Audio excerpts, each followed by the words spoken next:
So, yeah, Ben, you have a degree in fine art sculpture, is that right? Yeah. And how's that helped your filmmaking or not? Well, it's easy to be rude about fine art sculpture degree in terms of your employment chances. I think out of a generation of people, I went to college with one person maybe still does fine art, you know.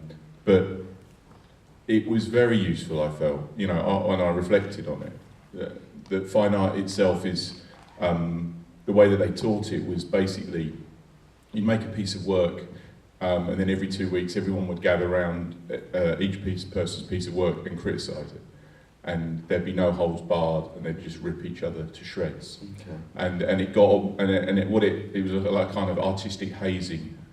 And basically what it meant was that you lost a lot of ego in terms of people criticising what you were doing, and also that multiple readings can be taken from pieces of work that you just wouldn't expect, and it shook you out of an idea of like that you, just because you had a very prescribed idea of what your meaning was in your piece of work, that it could be something else. And I took that away, you know, that's been a massive piece, a very useful tool for me for carrying on into all sorts of work, you know, even into normal, you know, kind of office work or whatever. But it's, but yeah, but then I basically, when I was at college, I did video-based work. So in terms of like film studies or film school, there wasn't really anything that you could do. You know, this is the tiniest fiddle in the world playing for me and my sad education. But yeah, I think it was at NFT, the National Film School, you had to be 25. So between coming up an A-level and getting, you know, in that gap between being like 19 and 25, there was nowhere you could go really, you know, and it was really expensive as well. So you basically, I tried to get into, I think, St Martin's to do video, and they didn't want me, and then I ended up doing kind of installation video work. So I learned how to. And basically, on a foundation course, you would, for art course, they take you around each department, and so they'd show you ceramics, and they'd show you welding and all these things. And one of the departments was an AV department down in Brighton, which was Brighton Polytechnic then. And I saw this edit suite, and I went, wow, God, this is it. This is the missing piece of all the things I've ever wanted to do. It's like sculpting in time, blah, blah, blah. So, and then I basically learned that myself, and then every bit of tech and filmmaking thing I've learned off my own back since then. Okay, and did is it The Amazing Wizards? Is it? Yeah. Right, did that come soon after? No, I'm a very late starter. I mean, like Down Terrace, the first film, which was made in 2008, was an attempt to make a film before I was 40. Okay. You know, and I always imagine like you've got this thing of you've got Orson Welles, who makes his first film at 26, which is quite evil in terms of, you know, getting your shit together that quickly. And there's earlier still now, but then there's 26, there's 29, which is Tarantino and Reservoir Dogs, and then the other end of it is Ken Russell at 50 with his first feature film. So you've always got Ken Russell as the stop gap. Yeah. So I thought, God, I'm not managed this. I've got to do it. So, what did you learn from your early career in TV comedy? Because I noticed you've got Ideal possibly penciled in as a film adaptation. Yeah, well, I did. Basically, what happened was I was very, very lucky, you know, and this is a thing you probably hear from most people in terms of how their careers worked out. But I wanted to make films when I was a kid, and I'd made like attempts at making short films when I was at college, and it hadn't really gone anywhere. And then I got increasingly bitter and cross about financing and funding and stuff, and go, why are all these films getting made and no one wants to know about my stuff? And I would stalk around Soho, like shaking my fist at these production companies and going, you bastards, why not me? I'm a genius. And then occasionally I'd get a meeting and they go, well, why? Why would we give you any money? And I'm like, but just because, you know. So I didn't really get it. And and basically this guy, after one meeting, he kind of took me outside and he said, look, why don't you just go and make something? And then we can see what you've done, and then we might give you a chance. But we're not coming in being cross at us is not going to help. And that's the viral stuff. No, this is like 15 years later I made something.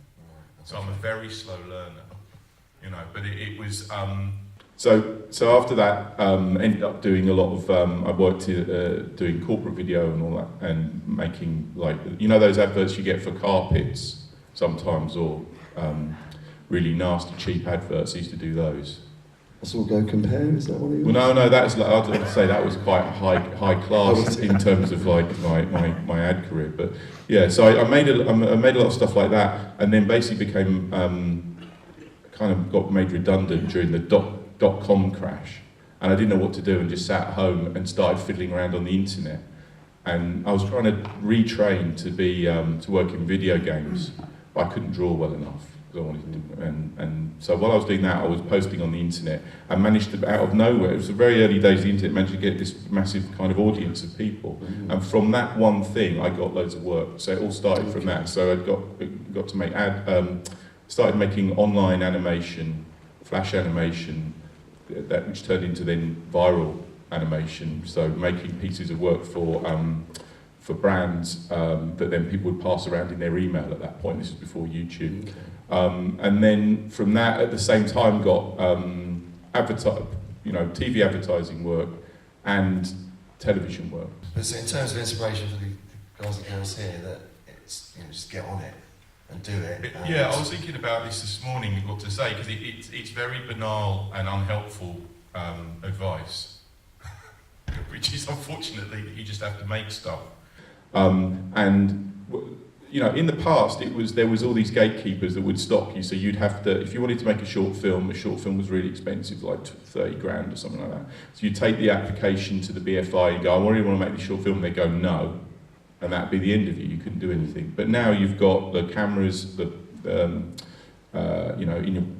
like a mobile phone in your pocket, or your friend's got one, you could borrow one or buy a cheap one, or buy loads of cameras on eBay for really cheap. So that side of it's gone away. So the actual gatekeeping in terms of making stuff has disappeared. You can make things, but now the problem is a different problem, which is being heard in the crowd.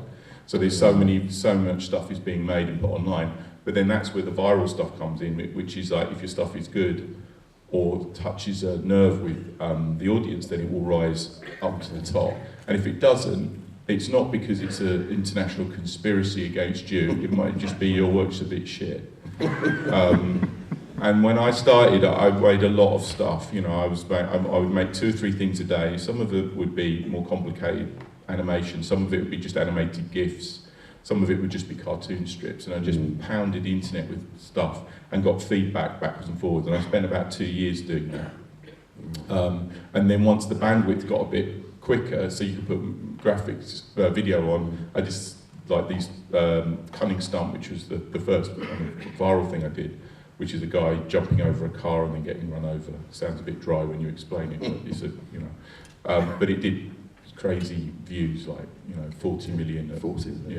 At the time, which was really big, and that basically, from that one thing, started the whole ball rolling on the commercial work. Okay, obviously you're aware that you're on the curriculum now. That's why, obviously, we're thrilled to have you here. But also, your Sightseers is now part of the A-level film curriculum. I did hear you mention briefly to Julian, but could you just tell the guys here and girls how you feel about that? Sort of becoming part of the establishment almost of film education. I'm surprised, and yeah, obviously I'm very chuffed about it, but it's kind of, I don't know what the context of it is. What module is it? How not horrible people in British life or something. How Britain went wrong. British film narrative and ideology. Rick, I've been asked to focus Cross on. middle-aged camping people. Yes, exactly. You mentioned improv. I mean, that's obviously an approach you do have with your actors, I believe. You'd be quite Sometimes, yeah. Did that happen in Free Fire? It was very some control shoot. Yeah, I mean, Free Fire is obviously, it's the two extremes. Some of it is they can chat away and it's perfectly safe. Other times you can't improvise with explosives because that ends in tears and lawsuits. So that side of it's really, there's a lot of storyboarding and planning, and then you let the actors loose a bit. But improvisation itself is a kind of is a difficult term because it's not necessarily what you think it is. It's not what I thought it was when I started, and it's not just rocking up with a camera and going, okay, speak, you're cross, you're happy, go for it, because you end up with 1 million hours of crap and you can't cut it. So mostly, when I say improvisation in the films I've made, it's more paraphrasing. So you take the script and you just go slightly off it, or you don't call cut. So you do the scene and then you let it roll on for a bit and see what happens. Okay.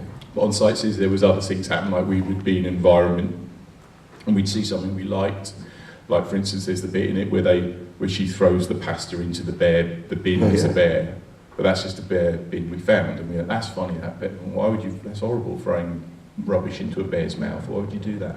So then we put it into the film. Okay, I think we're getting close to the clip, but before we do get to the clip, can you just talk about Down Terrace, the start, and the start of Sightseers? Because we're going to watch the start of Sightseers. Is there a kind of a link there in the treatment? Well, camera, interior shots, that kind of thing? Yeah, I mean, I think Down Terrace is a film that's shot like a documentary, essentially because of budget. You know, I'd worked out this thing, and I sat down and thought, how am I going to ever make a film? It's so expensive. You know, and a film is generally there's a 6-week shoot and a budget of millions and millions, and there's all sorts of orthodoxies to how to do that. And I thought, well, I can't do any of those things, but I still want to make a film. Anyway, I thought about football, and football is a 90-minute film, isn't it?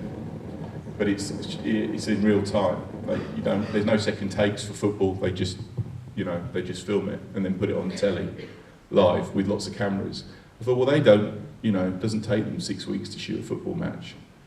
And then I started looking at other documentaries. So I looked at Primary, the one about JFK, and that was which is a great documentary. That was shot in 3 days, and that's feature length. Well, 3 days is a lot, So I got we got the amount of time together to do Down Terrace was 8 days. I thought, in comparison to Primary, that's quite a lot of days, So as soon as you get into that mindset, then it's fine. So that was how we were able to make Down Terrace, Kill List, and Sightseers at the budgets that they were, because we treated them more as a documentary rather than going, oh right, okay, well, this shot's going to come in here and track in here, and we're going to completely control the light, and we're going to completely control the rooms, and we're going to build sets and all that and carry on.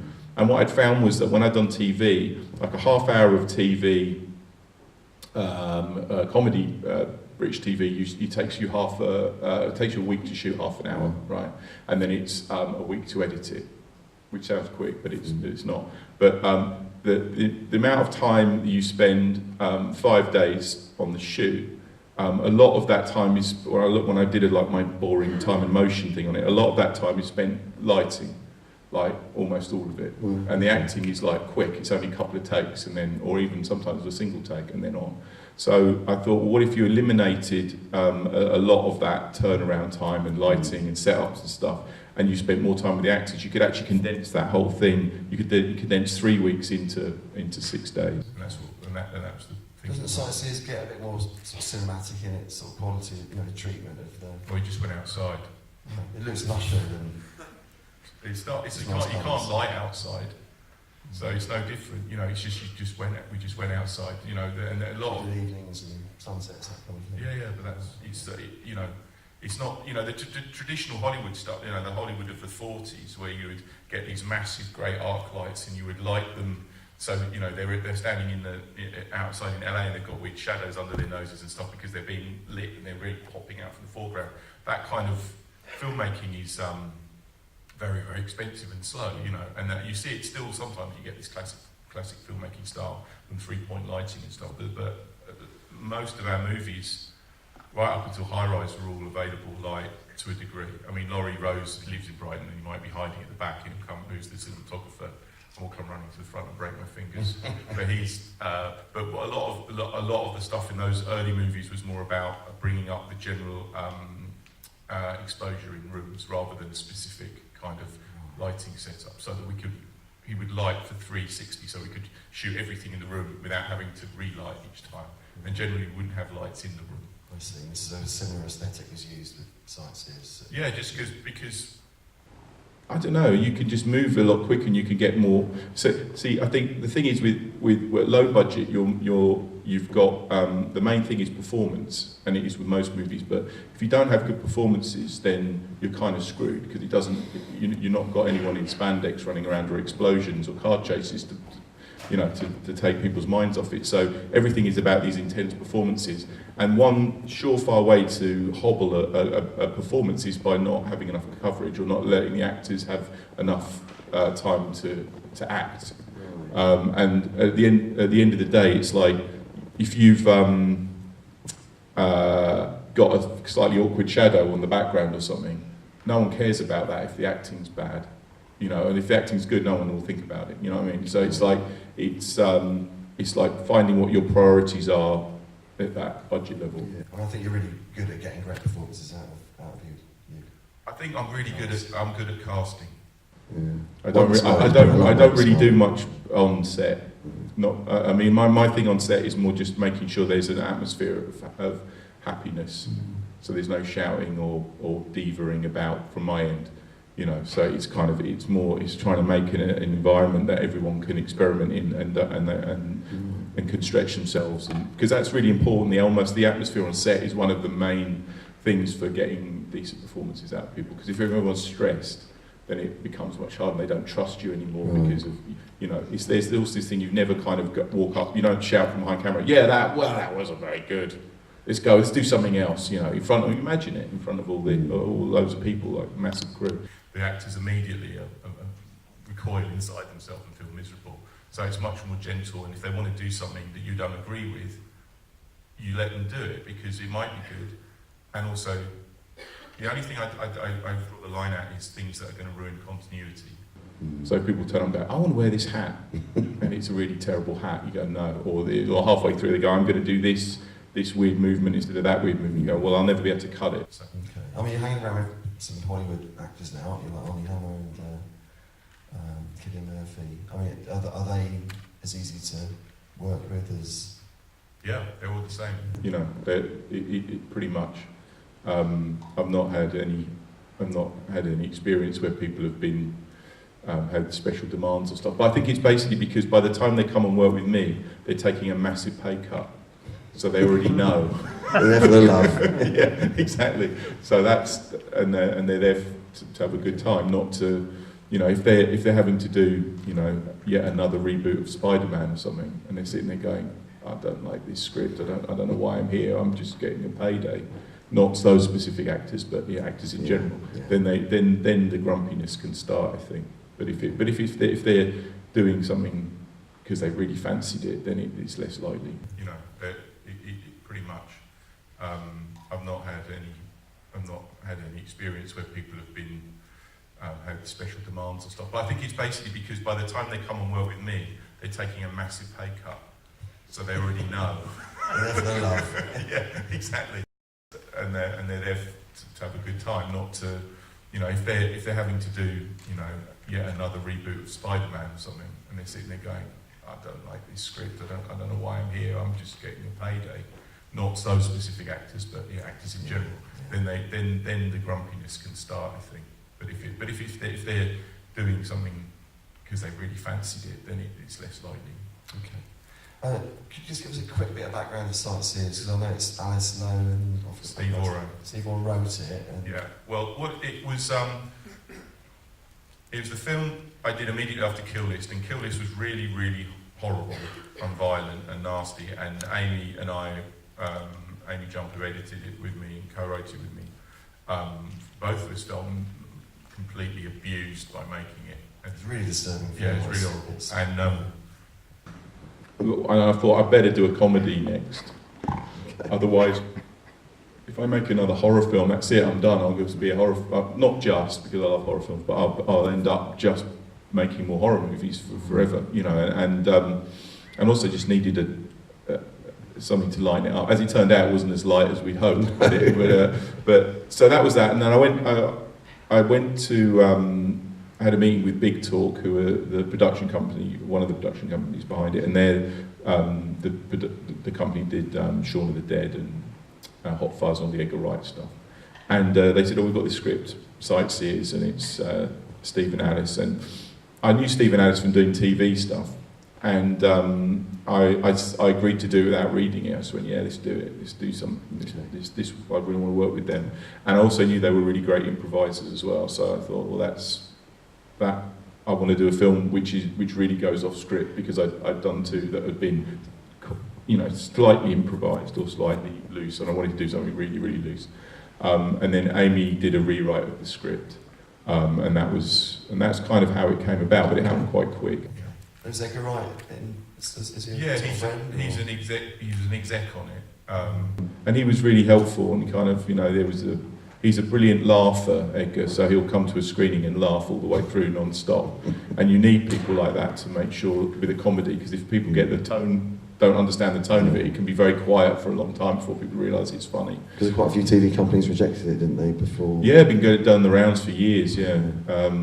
But he gave me some really great advice, which is don't be afraid of pop music to put into the film. And I'd always avoided licensed pop music because it's expensive, and I've come from a kind of a low budget background. I never wanted to spend the money, and I don't think Edgar has a problem with spending money, so he just said just do that. And that's why I ended up with Tainted Love and Power of Love. and Power of Love as And well. sounds great.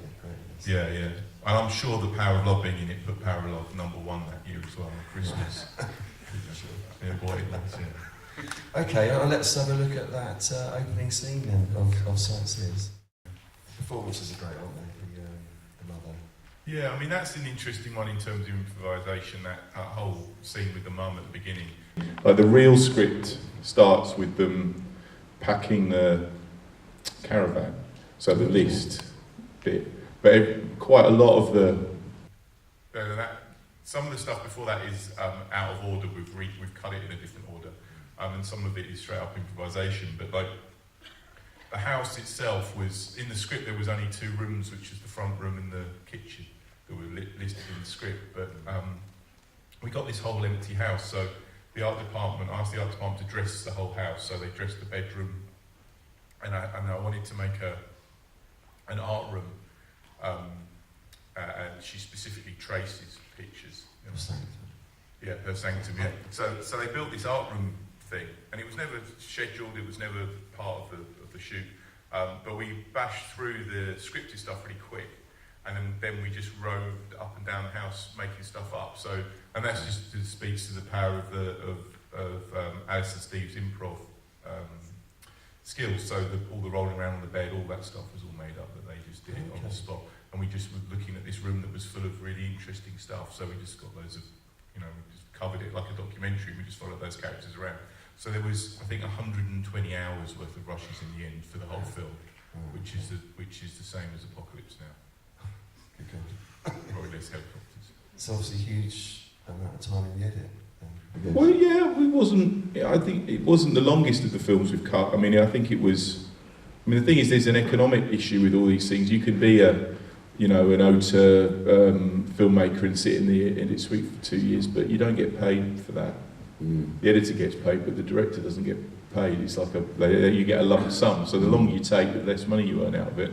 So in a way, you want to. I've always kind of tried to cut the stuff at the same pace that you would cut commercial television. So both Down Terrace and Kill List, the edits were 3 weeks because it's a half an hour, a week, half hour. By the time we got to High Rise, things got a bit more tricky. So that edit was, I think, 6 months because it was a really hard film to make. But Free Fire was quick as well because it was so planned. So Yeah, I've heard you talk about coming in on budget and what. Yeah, absolutely. Yeah. Well, you get to make more films if you do that. Right. So that's the bottom line. Good tip. Yeah. Well, it's not. I think there's a weird cultural thing. It's a bit like rock stars. People going on tour and thinking they have to throw televisions out of windows. So it's quite hard now. There are these flat screen things, or wrecking hotel rooms and behaving badly is a thing of being in a rock group. And the same thing with directors. Like you've got to stomp around and order people about and be obnoxious and argue with production. And basically, you want your vision and you've got to fight them for your vision. But that's kind of bullshit, and it's like, if you're at that stage already, you've already kind of lost, it's understanding, I've always thought that you've got to really understand the process from a nuts and bolts level and what everything costs, and then you can make particular battles for particular things, and knowing, but every time you take money from something to put it into the thing that you want, you're taking out of something else. So it's that balancing act, you know. And there isn't an infinite amount of cash, you know, and oftentimes with these films there's hardly any cash, you know. So I've tried to find the budget for this. Are you able to tell us? 1.3 million pounds.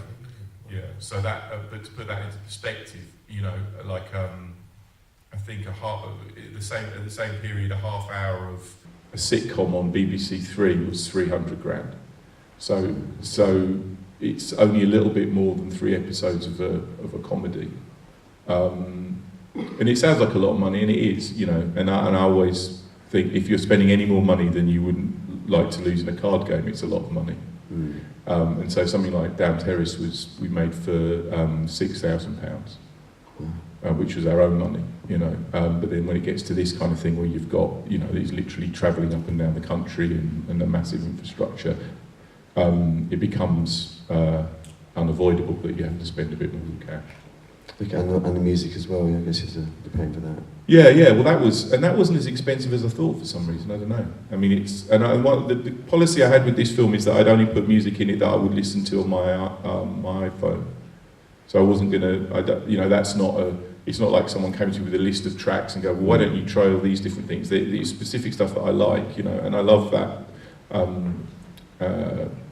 The Tainted Love, the Soft Cell track, I've loved it since I was a kid, and there's something very specific about that, and it kind of goes, for me, it bridges that thing of not being a cheesy 80s track, because the production on it's so good, and it's so heartfelt. You know? And it marries with the narrative. Oh, of course, yeah. Well, it was stuff, all the music in the film is basically stuff that they would have listened to as kids, or the other thought was that there's a lot of German kind of krautrock stuff, and all I wanted to do, this is a bit kind of deep down in the meaning, you don't have to read it it didn't matter if you missed it or not, but the idea was that I'd found that all my life I've been told that British pop music is the best pop music in the world, and we're all so brilliant at it and all that, but a lot of British pop music and electronica has all been ripped off the Germans, and a lot of it had been done in the 70s and then just got repurposed in the 80s, and when I found this out, it was a cultural betrayal. And I was like, oh fuck, really? So we're not even good at pop music. That's bollocks. Oh no. So I thought that it kind of showed if you had that original German music against the stuff that it influenced in the UK, it was almost like what we should do in the film. And it bounces backwards between this more obscure for us German music back and forth. It's like the secrets that are underneath the characters' lives. Okay. Yeah, but I think everything has to have a reason behind it. It doesn't have to be immediately obvious, you know. And I think I learned this kind of from watching The Shining, you know, Kubrick's The Shining, and in that it's kind of, you don't always understand what he's up to, but you feel someone is thinking about it a lot, you know, and that you're in this world where everything is considered, and that can be enough, you know. You don't actually have to get every single reference, but to feel that there's no randomness or just, you know, general, oh yeah, that'll do kind of attitude towards things makes viewing experience better, and also makes you want to watch it again. So there's a kind of huge backstory in your head, perhaps, and in the writer's heads, but yeah, because I've heard you on interviews sort of being a little bit critical about people that demand exposition. You know, sort of, why don't you show us this on screen now? But you're kind of resistant to that. Yeah, I go back and forward on that. I mean, I could be as you know, irritated by lack of exposition when I'm watching stuff at home, and you know, the conversation between you and the screen going, oh, well, I don't understand why they've done this, what's going on. But then I like films, a lot of films I like where I'm kind of struggling to understand it, because I think that's kind of part of the experience, and that if you understand everything and you come away from it just knowing the whole thing, you kind of, it evaporates out of your head very quick. And it's the understanding of things is part of the experience, but it can be irritating, that, you know. I mean, certainly in film in England that applies, but I think even in Sightseers, there's you're left pondering this movie and trying to fill in the gaps. Yeah, there's stuff in it. In Sightseers underneath it, which isn't just a kind of almost like a violent rom-com or whatever, you know. And there's a level of it that it's a knockoff of Nuts in May, which is like a top level, and then you go down through it. And you know, I like the fact that they're travelling through Britain, and a Britain that's just kind of slowly coming to pieces, you know. And it's slightly naff. Yeah, it's not naff. I don't mind the naffness of it. It's more that it's like post-industrial, you know, that stuff. you know, there is, you know, the lack of jobs and the lack of, you know, the industry's gone, the religion's gone, and then they eventually go back to, they go through the kind of pagan period, and they end up in just as like kind of cavemen on the rocks, you know. The caravan, is that a metaphor for anything, or you're talking about just you like packing axe and? Yeah, well, it was a, you know, it's their house in their, you know, they take their environment with them and plop it down, and then get in the faces of everybody around them. Is it a weapon as well? I mean, so the first killing. Yeah, yeah. Yeah, I mean, I've never had a caravan holiday. I can barely do camping. I find it just really awkward and painful. And I certainly don't like the idea. I discovered all sorts of things doing that film, like the Thetford cassette, which is basically a very polite term for the horrible bucket thing you pull out that's full of shit that you have to empty, you know. And I was like, God, why would you do that to yourself as part of a holiday? That's horrible. The film, so the beginning of the movie is kind of Tina, you know, she's the first person, well, you heard Mum groaning, don't you? Then we hear Tina talking and Mum not listening. And, the question I'd like to ask you is about how much is the movie about Chris's journey too? Because, you know, he starts off with this sort of criminal mastermind, this eco-avenger, this great lover, great writer, but he kind of, you think he drops out of it a little bit? Or? Well, I like to think of it as like, it's about a bloke, an egotistical bloke who thinks he can he's almost like found this woman that he thinks he can dominate, and she's just a lot better at it than him, you know, and she develops a thing, just looks at him going, God, what you're doing, you know, like, I'll go along with it, but you're kind of rubbish at it. And I'm much more natural, and I can do it better than you. And then he becomes very uptight about that. And I always think it's like a kind of, for me, it's a kind of metaphor of my working practice, where I always struggle to write these scripts, and then Amy comes along and rewrites them much better than me. And he's like a guy who had a love for something, and then someone else comes along who's just naturally really good at it, you know. Right. So it's not you and Amy on the bridge at the end. Well, basically all our films are about our marriage, you know. Yeah, I've heard that. The sort of couple is an important part of your... Yeah, well, because it's our experience, you know, we don't have any other experience than that, so that's always our perspective, because it's the only one we know for sure, and even then you struggle to work it out yourself, you know, so I think, you know, you have to make it from your own point of view, all films, otherwise you're just adrift. Okay. The second clip we were going to show is the first, well, not the first, the second murder, where Chris takes out the writer. And it's done as a sort of musical montage. And then we're going to show the second dream sequence, rather. Right. Can you just explain sort of anything about the construction of those, or your sort of thinking behind some of the shots, like shot of perhaps Tina dancing in the pagan field? Yeah, I mean, it's so I'd had the script, and then I'd write what I wanted to do on the side of the script as well. So all this stuff wouldn't have been in the script. This is like the thing that I've added into it, and how to approach that murder, and the cross-cutting of and parallel action of lots of different kind of thought processes coming together.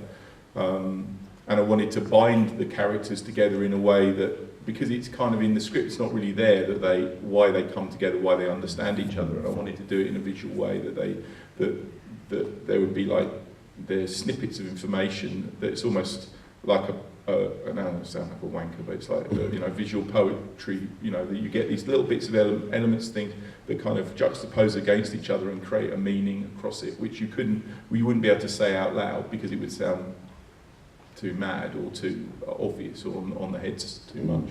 So, but the beginning of this thing is like Tina watching the dancers, and Chris thinking about Tina, and Tina thinking about Chris, and it's almost like she becomes his dream and then he becomes her dream. So they kind of bounce backwards and forwards into who's influencing who.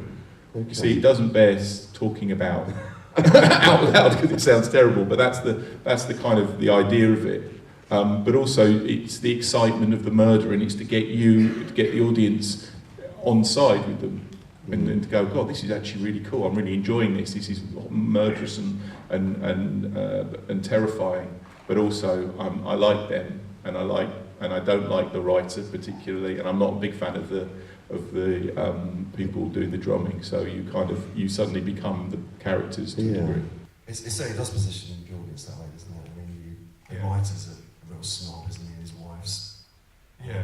I mean, I think I've always taken the position of. Like I have to kind of like my characters, even though they're awful. But you have to like them as a maker. You kind of, because as soon as you're doing a film that's like, aren't these people terrible? Then you become the snob, you know. So I've always been on side with these characters, and I think we're all, and the films I've made have always tried to have this kind of duality where people are aggressive and obnoxious and thoughtless, but also caring and loving at the same time, which I think, out of my head looking out, is what I feel that the most behaviour is like.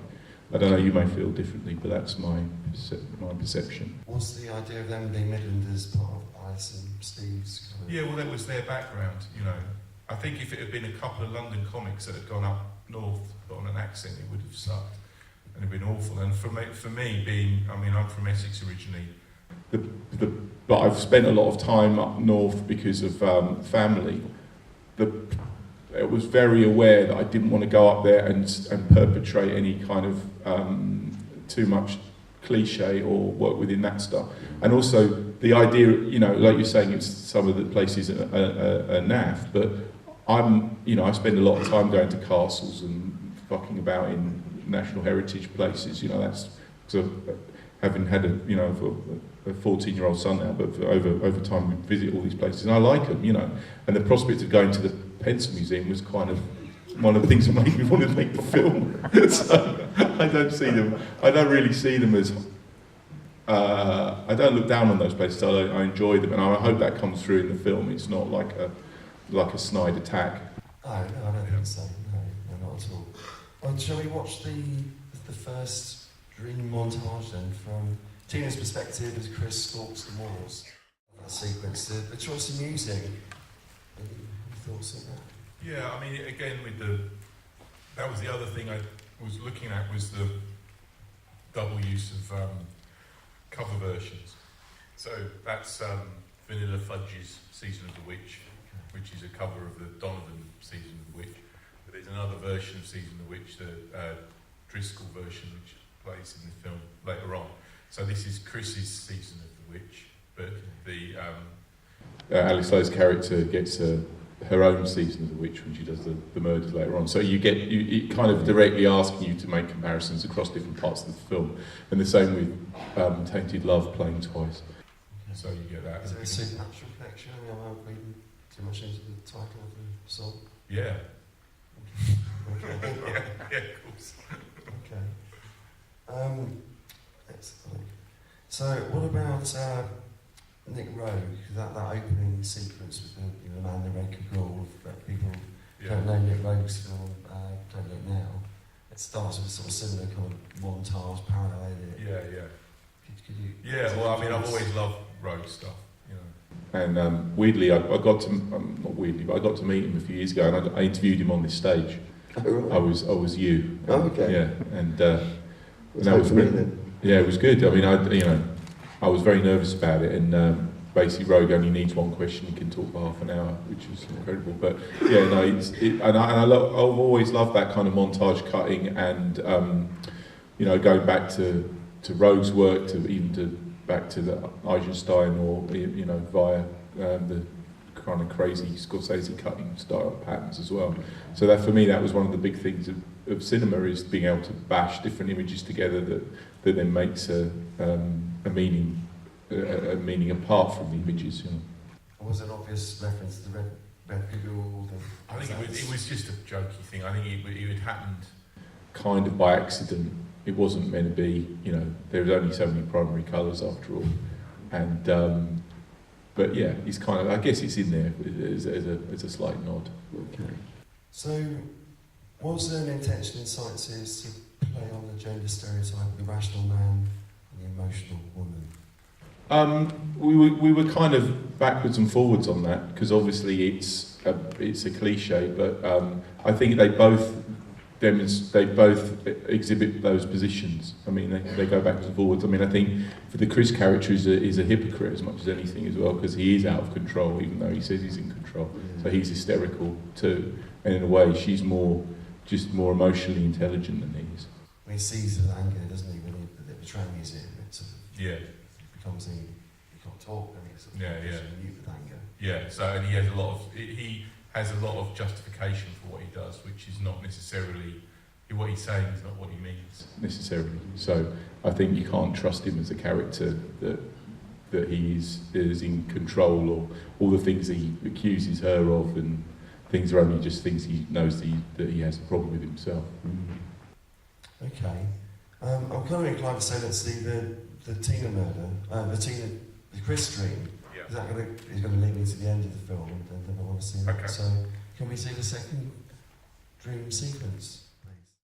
Yeah. So, the female empowerment angle. I mean, that comes over really strongly, doesn't it? Because she really is happy with that first murder. I've just noticed she goes away with the veil as well on her head, which I obviously missed first time, and she's dressed as a sort of bride. And how crucial is this notion of female empowerment in this movie for you? Well, I think that bit, half of that is Chris's dream, though. So it's kind of the opposite, you know, the kind of her as a vampire, or her as the bride, and him as this weird peasant type character. So his dream is almost like a Hammer horror dream of what, you know, his fear of her. And she's sucking the life out of his dream, which is being the dominant serial killer, being the teacher, you know, and she suddenly, by doing this murder, that she becomes the one that's actually, he can't keep up, you know, can't keep up with her logic or her the strength of her. So I think there's two things in that sequence, you know, that, but then there's a lot of other stuff going on in it, you know. It's her, the other characters in there are the hen party, who are a power all to themselves, a sexual power, you know, that. And how she deals with that, and how she deals with she deals with her own jealousy of what happens in the scene before. So it's complicated. I think you know, we never wanted to make a film where Tina was just you know, there's another version of this where she's just completely dominated and she's a victim, and we never wanted to make that film because that's not interesting. It's been done a lot, you know, and also.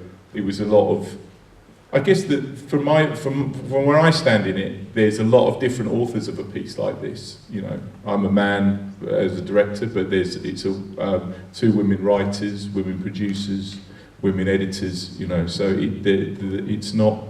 And Amy and I always try and see ourselves as filmmakers who are not necessarily.